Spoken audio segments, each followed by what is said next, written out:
नमस्कार दोस्तों, स्वागत है आप सभी का आपके अपने YouTube चैनल पर। दोस्तों, उड़ीसा में सबसे ज़्यादा सांप पाए जाते हैं।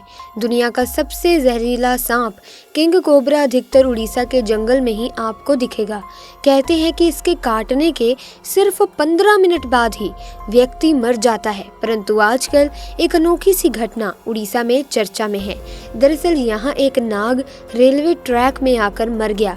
फिर उसकी नागिन ने जो किया उसे देखकर आप हैरान रह जाएंगे।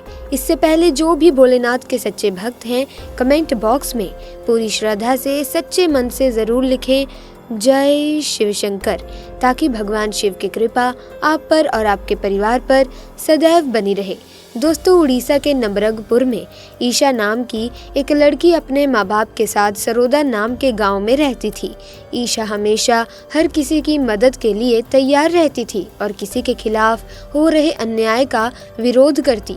यही कारण था कि ईशा के उसके कॉलेज में बहुत अच्छे दोस्त बन गए थे। एक बार बचपन में जब ईशा करीब 8 साल की थी तो वो अपने आंगन में दूध पी रही थी, परंतु अचानक उसके हाथ से दूध का गिलास छूट जाता है और दूध जमीन में बिखर गया। वहीं ईशा से कुछ दूरी पर ही पास झाड़ी में एक नाग नागिन का जोड़ा था। जमीन में बिखरा दूध देखकर वो जोड़ा उसे पीने के लिए ईशा के पास आ गया। वहीं ईशा उन्हें देखकर डरने की बजाय बहुत खुश हो रही थी और उस दिन से वो हमेशा उस नाग नागिन के जोड़े के लिए अपने हिस्से का दूध एक कटोरी में रख आंगन में रख दिया करती और वो जोड़ा आकर उस दूध को पी जाता। दोस्तों, एक बार जब ईशा अपने दोस्तों के साथ कॉलेज जा रही थी तो तभी रास्ते में उसने 3 लड़कों को एक लड़की को परेशान करते देखा। बाकी कॉलेज के स्टूडेंट्स तो वहाँ जो भी हो रहा था उसे नजरअंदाज करके आगे बढ़ गए, लेकिन ईशा अपनी आंखों के सामने हो रहे दुराचार को देख गुस्से में आग बबूला हो उठी और अपने दोस्तों के साथ कूद पड़ी उस लड़की को बचाने। उसने उन तीनों लड़कों को जोर का तमाचा मारा और उस लड़की को उनके चुंगल से बचाया। वहाँ तभी कुछ देर में भीड़ भी लग गई और लोग उसकी सपोर्ट में भी आ गए। उस समय तीनों लड़कों ने कुछ नहीं कहा और चुपचाप निकल गए, परंतु कॉलेज जाते वक्त ईशा के दोस्त ने कहा कि तुम्हें अब थोड़ा सावधान रहना होगा, क्योंकि जिन 3 लड़कों को तुमने मारा है ना, उनमें से गांव के मुखिया का एक बेटा है और वो जरूर तुमसे बदला लेने की कोशिश करेगा, इसलिए अपना ध्यान रखो। इस पर ईशा हंस दी और बोली, अरे तुम चिंता मत करो, मैं फिर से उसका बुरा हाल कर दूंगी। एक बार ईशा को एक्स्ट्रा क्लास के कारण अपने कॉलेज में देर हो गई। उसके घर की तरफ से होते हुए जाने वाले सारे दोस्त भी जा चुके थे।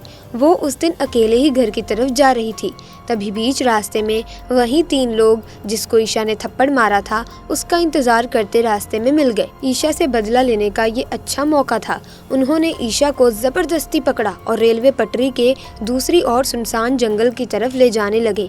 जैसे ही वो लोग ईशा को पकड़ रेलवे ट्रैक के पास पहुंचे, वही नाग नागिन का जोड़ा वहां फन फैलाए उन लड़कों के सामने आ गया था जिन्हें ईशा दूध पिलाया करती थी। दोस्तों, कहते हैं कि आपके द्वारा करी किसी भी तरह की अच्छाई कहीं न कहीं से वापस लौट आती है और वो नाग नागिन का जोड़ा ईशा को बचाने ही आया था। नाग नागिन के आने की वजह से ईशा को भागने का अब मौका मिल चुका था और वो वहाँ से अपनी जान बचाते हुए घर की तरफ भागी, परंतु उन लड़कों को नाग नागिन के जोड़े ने कहीं जाने नहीं दिया।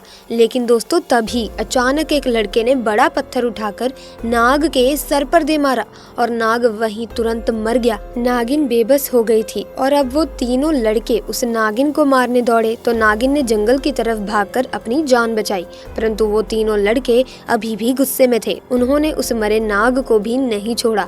उन लड़कों ने नाग को रेल की पटरी पर फेंक दिया और कुचलवा दिया। नागिन दूर से झाड़ियों में से अपने नाग को मरते हुए देख रही थी। उसी समय वो बहुत गुस्से में थी, लेकिन जब वो लड़के अपने घर की तरफ जा रहे थे तो वो नागिन भी कुछ दूरी बनाकर उनका पीछा कर रही थी और रात को जब तीनों सो रहे थे तब नागिन ने चुपके से उन तीनों को डस लिया और अपने नाग की मौत का बदला लिया। दोस्तों, इस तरह से उस नाग ने अपने प्राण देकर ईशा को बचा लिया। किसी ने बहुत सही कहा है कि अगर तुम किसी जानवर को प्यार दो तो उसमें इंसान से भी ज़्यादा वफादारी आ जाती है।